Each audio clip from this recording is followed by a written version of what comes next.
दोस्तों पार्ट की स्टार्टिंग वहीं से होती है जहाँ पर प्रीवियस पार्ट फिनिश हुआ था। यहाँ पर नान को दिखाया जाता है जो कि लेग को पूरी तरीके से भड़काने की कोशिश कर रही होती है कि जितनी जल्दी हो सके वो फान को इस घर से धक्के मार कर निकाल दे, क्योंकि वो उसके नेफ्यू का अच्छे तरीके से ख्याल नहीं रख पा रही है। फान अपने लगेज के साथ रेडी शेडी थी, अब वो बस घर से बाहर ही निकलने वाली थी, लेकिन लेग उसे रोक लेता है और अपने पास बैठने के लिए कहता है। फान सॉरी बोलती है कि उसने उसके नेफ्यू का अच्छी तरीके से ख्याल नहीं रख पाया, इसी वजह से शायद वो डिज़र्व करती है कि वो यहाँ से चली जाए। तब लेग फान को काऊ के बारे में बताता है कि पास्ट में एक कार एक्सीडेंट में काऊ अपने मॉम डैड को अपनी आंखों के सामने मरता हुआ देखा था। इसका सदमा आज तक वो बर्दाश्त नहीं कर पाता है और जब भी अपने पेरेंट्स की फ़ोटो देखता है तो उसे वही पास्ट वाला फ्लैशबैक याद आता है, जिसकी वजह से वो आउट ऑफ कंट्रोल हो जाता है।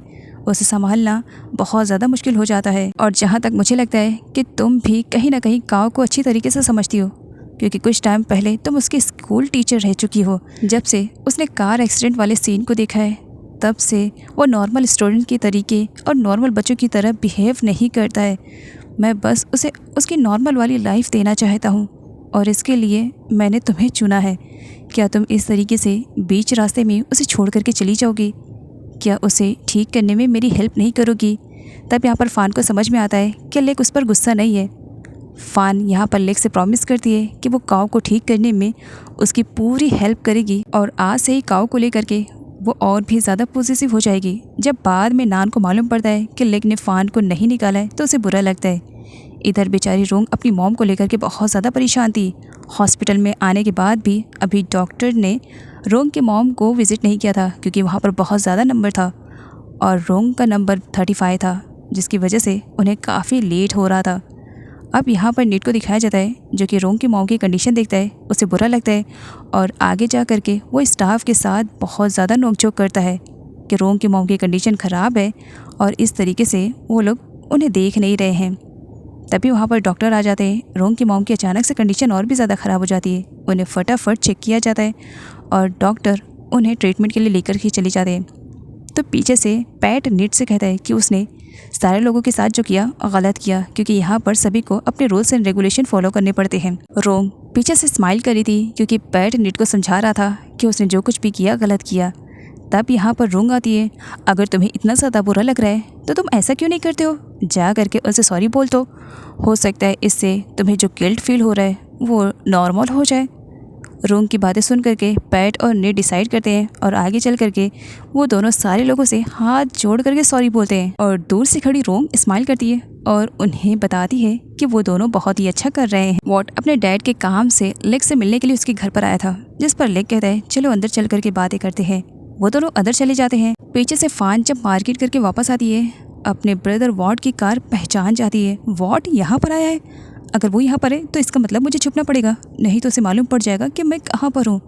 वो तो छुप जाती है, लेकिन साथ ही नान भी छुप जाती है जब वो वॉट को देखती है, क्योंकि उसे अच्छे से मालूम है कि अगर वो वॉट के सामने आई तो वॉट उसे पहचान जाएगा। नीट के पास फैक्ट्री से कुछ एम्प्लॉयज़ का कॉल आता है। तब वो पैट को बता करके फैक्ट्री के लिए निकल पड़ता है और यहाँ पर पैट रोंग और उसकी मॉम को ड्रॉप करता है। पैट रोंग से कहता है कि उसने उसकी मॉम को उस हॉस्पिटल में कई बार देखा है। अगर वो हॉस्पिटल अच्छी फैसिलिटी प्रोवाइड नहीं करता है तो रोंग अपनी मॉम को दूसरे हॉस्पिटल में क्यों नहीं लेकर जा रही है? जिस पर रोंग कहती है मेरे डैड बस उसी हॉस्पिटल का ही खर्च उठा सकते हैं, बाकी अगर कहीं और जाऊँगी तो उसका बिल भी मुझे पे करना पड़ेगा। अब मेरे पास इतने पैसे नहीं है तो वो उतना ही करते रहे, वही बड़ी बात है। लाइफ में फर्स्ट टाइम पैट किसी लड़की को गुड बाय और गुड नाइट बोल करके जाता है। रोंग उसे देख रही होती है। नाइट में दिखाया जाता है जहाँ पर फ़ान और रोंग के बीच में बातें चली होती है। रोंग अपने बारे में सब कुछ बताती है और फ़ान उसे लेग और काऊ के बारे में सब कुछ बताती है। फ़ान को जब मॉम की कंडीशन के बारे में पता चलता है तब वो वापस आने का कहती है, जिस पर रोंग उसे रोक देती है। नहीं नहीं फ़ान, यहाँ पर आने की गलती मत करना, अगर तुम आ गई तो सिचुएशन और भी ज़्यादा ख़राब हो सकती है। नीट जब फैक्ट्री पहुंचता है एम्प्लॉय उसे एक बॉक्स दिखाते हैं। उस बॉक्स में क्या है ये तो नहीं शो किया जाता है, लेकिन उसे देख करके नीट काफ़ी परेशान हो जाता है और वो एम्प्लॉय से कहता है कि इसके बारे में पैट को कुछ भी खबर नहीं होनी चाहिए, बाकी सब कुछ वो संभाल लेगा। कॉन्ग जो कि एक एक्ट्रेस है, आए दिन किसी न किसी रीज़न से क्लब और पार्टियों में घूमती रहती है और आज भी वो एक पार्टी में आई हुई थी जहाँ पर वो नॉब से मिलती है। वॉट भी कसिनो में आया था जहाँ पर उसकी मुलाकात नान से होती है। नान को देख करके वो उस पर लट्टू हो जाता है और बस किया उसके साथ फ्लर्टिंग स्टार्ट कर देता है। निट के कहने पर एम्प्लॉय उस बॉक्स को ठिकाने लगा रहे थे, लेकिन पैट के आ जाने की वजह से वो काम नहीं हो पाता है और पैट देख लेता है। निट काफ़ी गुस्से में था और यहाँ पर वो नॉब से मिलने के लिए आया हुआ था, क्योंकि उसे अच्छे से मालूम है कि उस बॉक्स को फैक्ट्री में किसने डाला है। जहाँ पर वो कॉन्ग को देखता है। कॉन्ग फुल ड्रंक थी और वो नॉब के साथ जारी होती है। ये देख करके निट को और भी ज़्यादा बुरा लगता है, क्योंकि निट कॉन्ग को लाइक करता है और कॉन्ग उसे बिल्कुल भी भाव नहीं देती है। यहाँ पर निट नॉब पर गन तान देता है। तभी उसके पास पैट का कॉल आता है। पैट उसे शूट करने से मना करता है। उसे शूट मत करना, मेरी उससे बात करवाओ। अब यहाँ पर निट को अपने बॉस की बात माननी पड़ती है और वो फ़ोन फेंक करके नॉब को देता है। बॉस तुमसे बात करना चाह रहे हैं। तब यहाँ पर नॉब स्माइल करता है।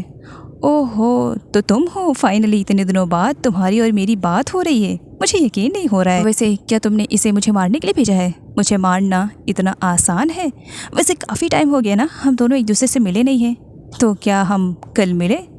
प्लेस मेरी रहेगी, टाइम मैं बताऊंगा, मिलने के लिए आ जाना। वॉट और नान फन करके रात में वॉट नान को ड्रॉप करने के लिए आता है।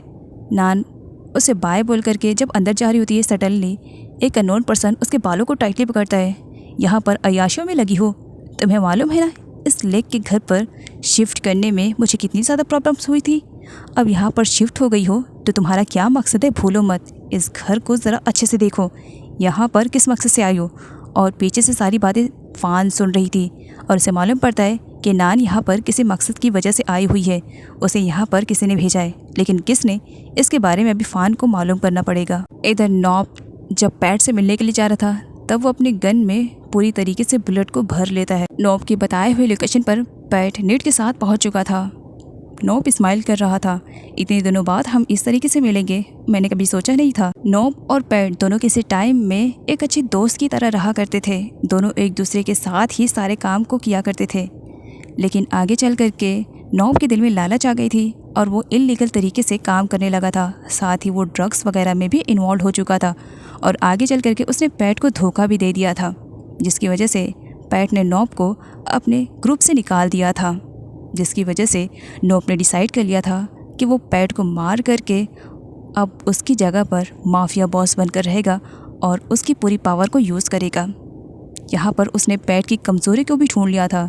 ओ अच्छा, वैसे वो लड़की कॉन्ग बहुत ही ज़्यादा प्रिटी है जिसके साथ तुम्हारी शादी होने वाली है। अच्छा ये बताओ, अगर शादी तुम्हारी उससे नहीं हुई तो तुम क्या करोगे? सुना है वैसे भी वो तुमसे शादी नहीं करना चाह रही है। नॉब की धमकियों के बाद भी पैट उससे बिल्कुल भी नहीं डर रहा था। उल्टा उसने ही नॉब को धमकी दे दी थी कि वो बहुत जल्द शादी कर लेगा और नॉब कुछ भी नहीं कर पाएगा। रोंग शादी से बचने के नए नए ट्रिक्स सोच रही होती है, तो वहीं पर मॉम उसे परेशान देख करके उससे पूछती है कि क्या वो शादी करना चाहती भी है कि नहीं। जहाँ तक उन्हें लगता है कि पैट एक अच्छा बनता है, तो वहीं पर रोंग का कहना था, हाँ मुझे भी लग रहा है, लेकिन मुझे लग रहा है आप जितना अच्छा सोच रही हैं उतना अच्छा वो नहीं है। कॉन्ग जब मॉर्निंग में घर वापस आती है, तब मॉम उससे रीज़न पूछती है कि पूरी रात कहाँ पर थी। कॉन्ग का कहना था, मैं आपको हर बात बताना नहीं चाहती हूँ कि मेरे लाइफ में क्या चल रहा है। तो वहीं पर वॉर्ड भी आ जाता है जो अपनी मॉम के सपोर्ट में था। कॉन्ग उन लोगों का मुंह बंद करने के लिए झूठ बोल देती है कि वो शूटिंग की वजह से पूरी रात बाहर थी। अब वो थक कर आई है तो वो थोड़ा सा आराम करना चाह रही है। डैड भी ये बात सुन लेते हैं और उन्हें अच्छा नहीं लगता है कि कॉन्ग इस तरीके से पूरी रात बाहर रहे। वो कॉन्ग को दोबारा ऐसा करने से मना करते हैं। पैट नॉब के बारे में निट से बातें कर रहा था, क्योंकि पैट डरा हुआ था कि नॉब कहीं उससे रिवेंज के चक्कर में रोंग या उसकी फैमिली को कहीं ना हर्ट कर दे। लेक जब घर वापस आता है, तब वो आंट से काऊ और फ़ान के बारे में पूछता है कि क्या फ़ान अब काऊ को अच्छी तरीके से हैंडल कर पा रही है या नहीं है। जिस पर आंट स्माइल करती है, मुझे लग रहा है कि मुझे बताना नहीं चाहिए, तुम्हें अपनी आंखों से देखना चाहिए। और ये कहते हुए वो लेक को विंडो के पास लेकर जाती है। तब यहाँ पर लेक देखता है कि काऊ तो बहुत ही अच्छी तरीके से फ़ान के साथ घुल मिल गया है और फ़ान भी बहुत ही अच्छी तरीके से काऊ को ट्रीट कर रही है। लेक कुछ टाइम के लिए बस फ़ान को ही देखे जा रहा था और ये देख करके आंट लेक से कहती है, वो बहुत ही ज़्यादा प्रिटी है ना, और क्यूट भी। जिस पर लेक कहते हैं, हाँ प्रिटी और क्यूट तो है।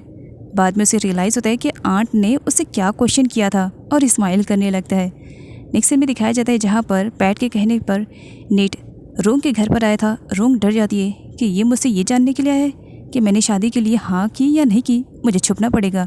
और यहाँ पर नीट को दिखाया जाता है जो कि रोंग के डैड के पास आया हुआ था ये पूछने के लिए कि रोंग ने क्या डिसाइड किया है, जहाँ पर स्टेप मदर का कहना था कि रोंग हमें कुछ बताती थोड़ी है, तुम ही जा करके उससे पूछ लो। पैट जब रोंग से पूछता है, रोंग का कहना था तुम एक एम्प्लॉय हो तो मैं भला तुमसे ये सारी बातें कैसे कर सकती हूँ, जाओ अपने बॉस को भेज देना, और वैसे भी जो कुछ भी डिसीजन रहेगा मैं तुम्हारे बॉस से कहूँगी, तुमसे नहीं। बीच में वॉट अपनी टांग घुसाने की कोशिश कर रहा था तो नेड उसे रियलाइज़ करवा देता है कि वो फिलहाल इन सारे मैटर से दूर रहे। इधर कॉन्ग को दिखाया जाता है जो नाइट में शूटिंग कर रही होती है। अभी वो थकी हुई थी।